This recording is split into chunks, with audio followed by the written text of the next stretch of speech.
Thank you, Dr. Kaisar and Asthana, for giving me an opportunity to be standing here. I think a part of my topic has already been spoken about, and it can overlap with only drug-induced liver injury because it's the spectrum of drug-induced liver injury which starts from minor and goes on to become an acute liver failure.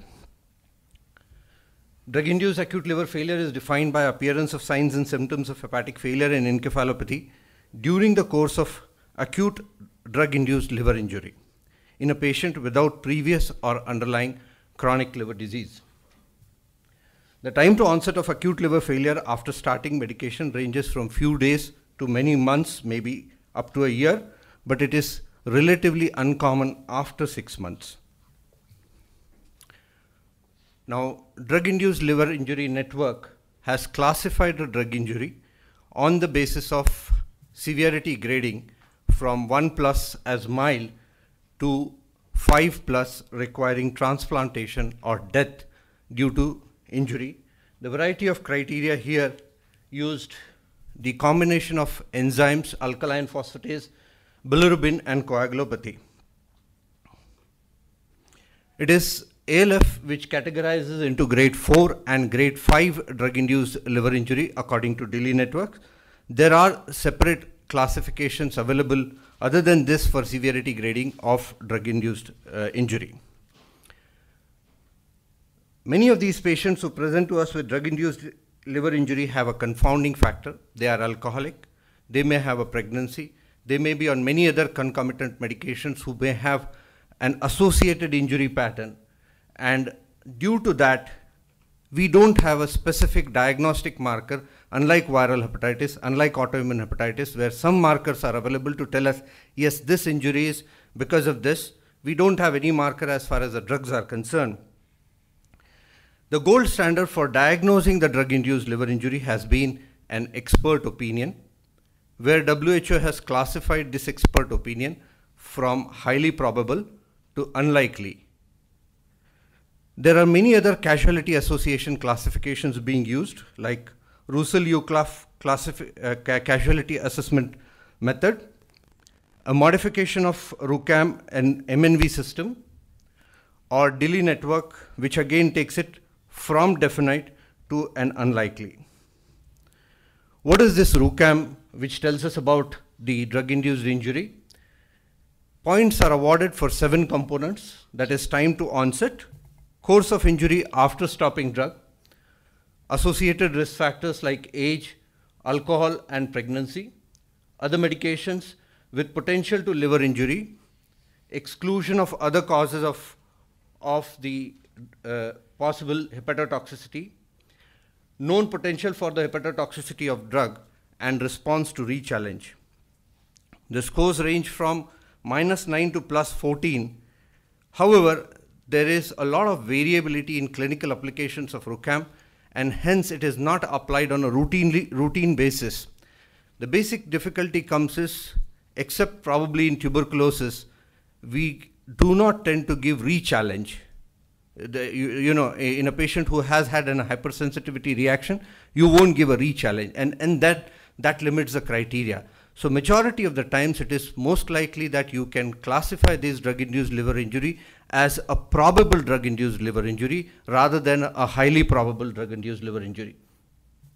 Thus, even in spite of its limitation, probably it will be better for us to follow a certain criteria to put this into the clinical perspective, whether this drug-induced liver injury this drug is causing the liver injury or not.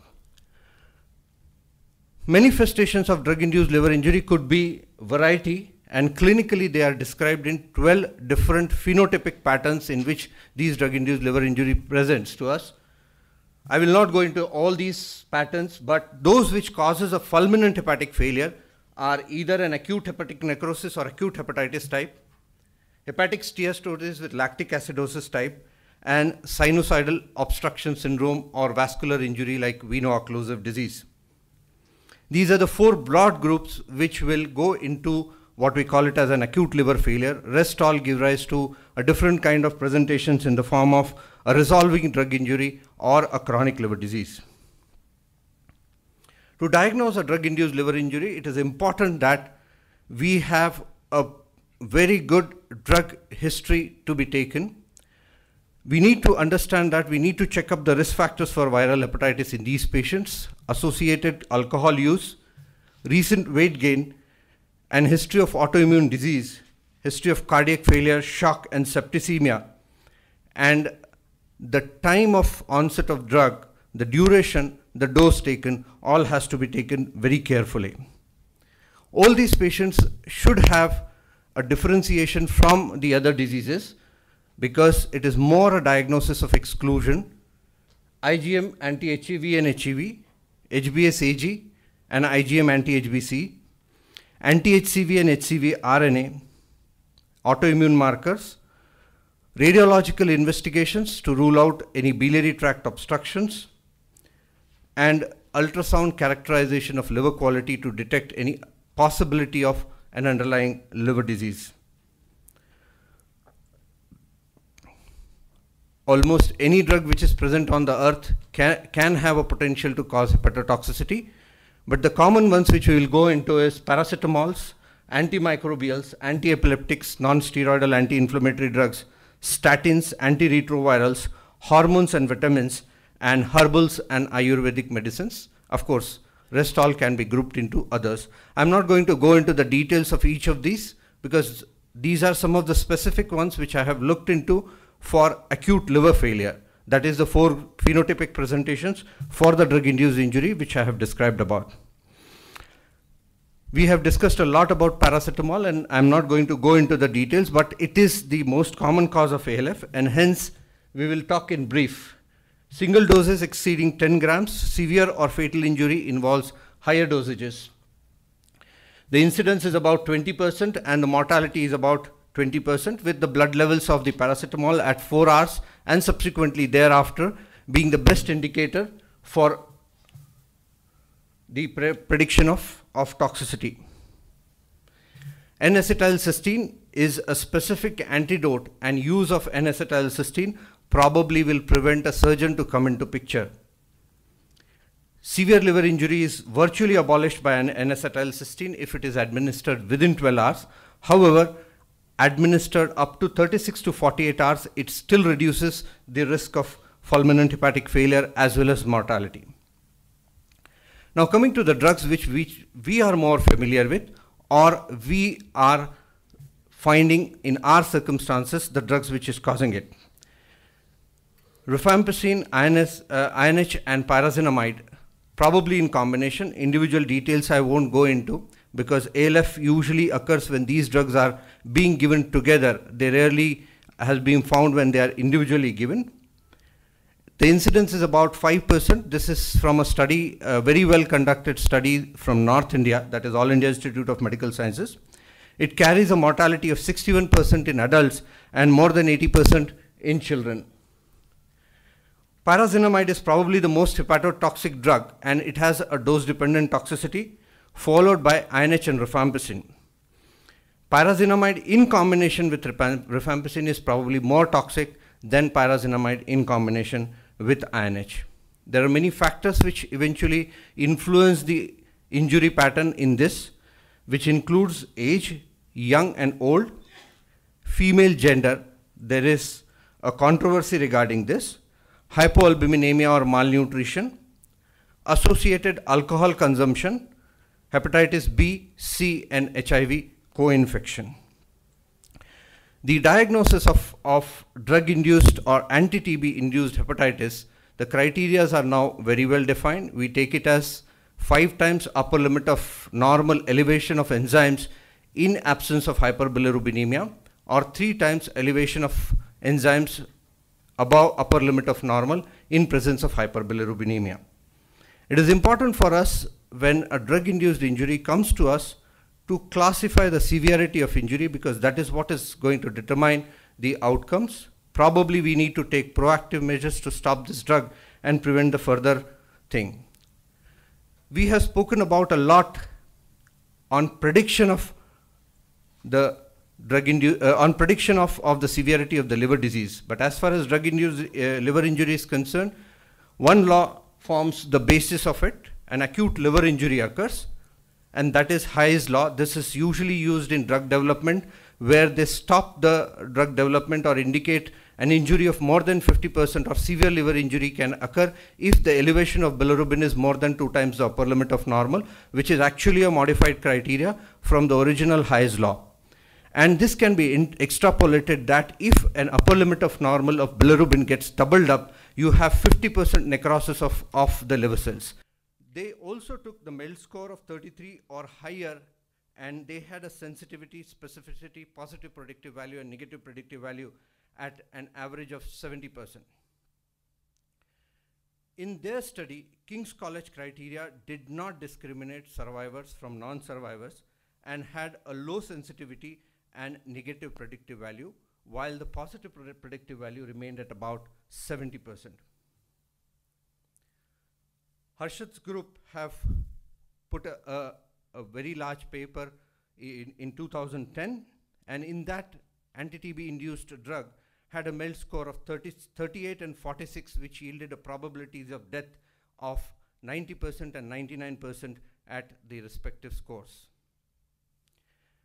They also had proposed a logistic regression analysis where you start with a DILI patient with presence of encephalopathy or absence of encephalopathy, level of albumin, prothrombin time, presence of ascites, and presence of direct bilirubin as the criteria which needs to differentiate between those who have a severe drug-induced liver disease than those who do not have the severe drug-induced liver disease. Now coming to the first two typically classified into acute hepatitis type or phenotypic liver injury. Antiretrovirals gives a different type of liver injury, and that's where we classify it as steatosis and lactic acidosis phenotypic presentations, where bilirubin elevation may not have a very high component to it. Zidovudine, diadenosine, and stavudine are most commonly implicated in this, while non-nucleoside reverse transcriptase inhibitors, nevirapine, is implicated in severe liver disease in this situation. They usually present as hypersensitivity reactions at around 6 weeks of starting the therapy. Some of these eventually go on to require liver transplantation. Antineoplastics form another subgroup which usually have a vascular injury, or they produce a sinusoidal obstruction syndrome leading to fulminant hepatic failure. And it's the most common type of vascular injury, especially when it is required for hematopoietic stem cell transplantation. They present with fluid retention, weight gain, jaundice, and tender hepatomegaly, and needs to be differentiated from GVHD. Once the acute hepatic failure sets in all these drug groups, the basic principles of management remains the same. That is a good drug exposure history, identification of early symptoms and signs of drug-induced liver injury, withholding the drug, and the role of non-N-acetylcysteine may improve a transplant-free survival in non-paracetamol induced acute liver failure also, which needs to be further evaluated, however, still remains the probably only tool we have right now to be given in these situations.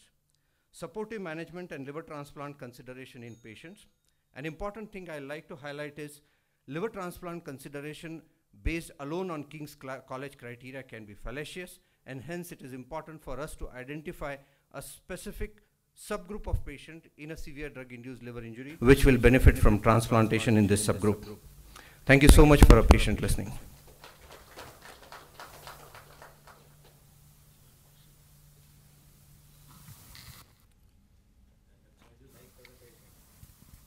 Question I want to understand, Arshad, if he is around. As Raju puts it, is regarding ATT-induced toxicity, pyrazinamide is the most culprit. Next is INS. Third is the rifampicin. There are some people say rifampicin is not at all hepatotoxic, is only a cholestatic. Second comment, he showed INH and pyrazinamide and rifampicin is more toxic than the INH with pyrazinamide. Dr. Harshad?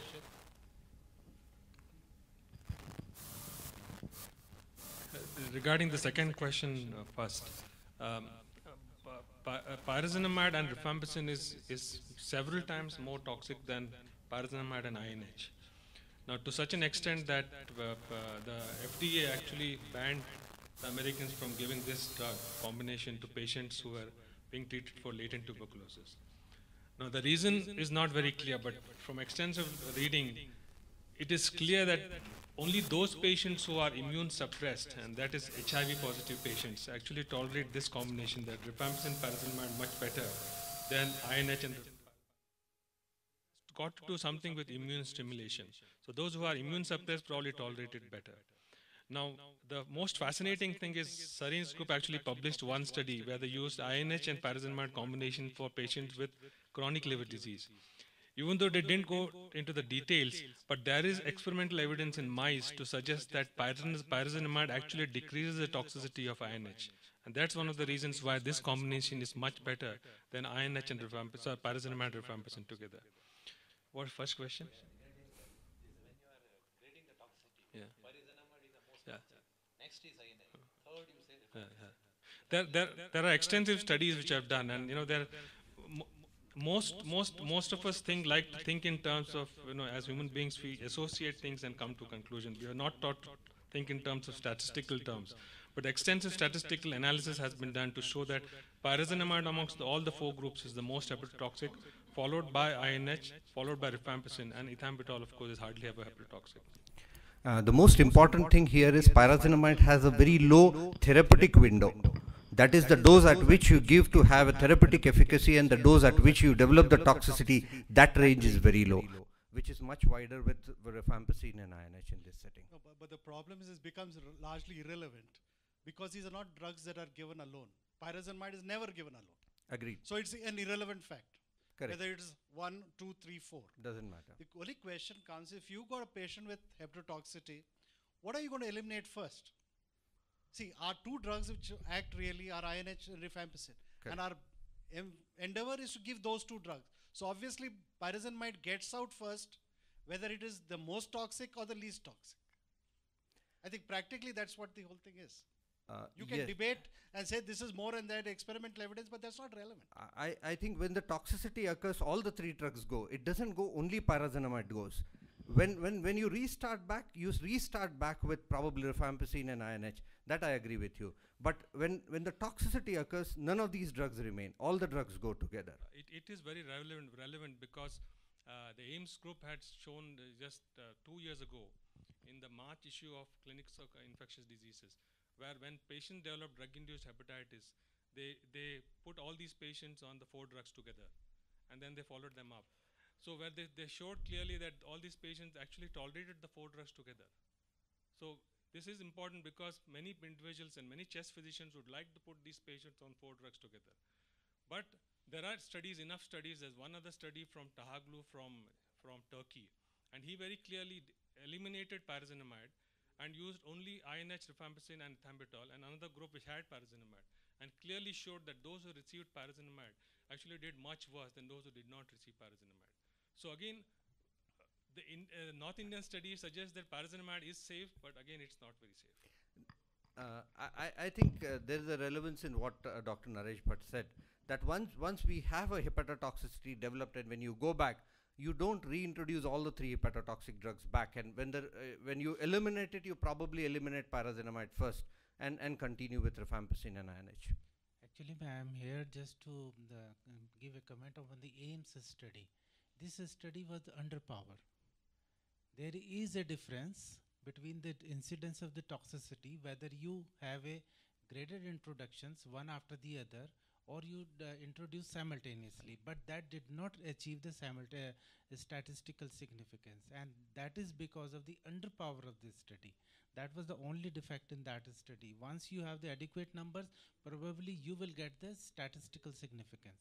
Regarding the pyrazinamide toxicity, if we are using in 2500 milligram dose that was used earlier, that was the higher dose, the 30 to 35 milligrams per kg body weight. Once it is reduced in the dose, the toxicity is much less. If you see the hepatotoxicity on histology, The massive and the submassive hepatic necrosis is much more common with the pyrazinamide as comparison with the INH. That's what you are saying. So you are just contemplating or all these facts into the severe hepatotoxicity or not.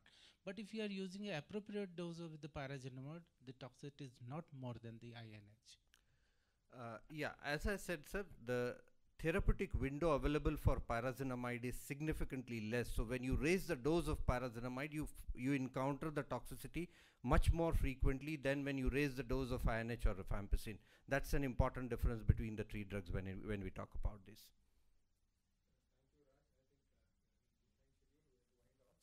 Thanks for that excellent.